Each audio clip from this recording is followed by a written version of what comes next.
Guys, today I'm going to show you how you can disable app tracking in the Samsung Galaxy XCover 7.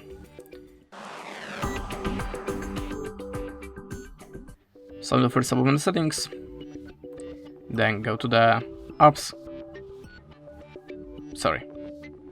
We have to find the permission manager. Go to the security and privacy to find it. Then check the permission used in last 24 hours. Click on the start, select apps and choose the app that you want to turn off the app tracking, like a Google. Select the location and choose on allow. Choose on allow anyway, and with this location permission set up, the Google app or any other cannot track anymore. If you want to check other apps with the location permission, just click here. And that's it. Thanks for watching and goodbye.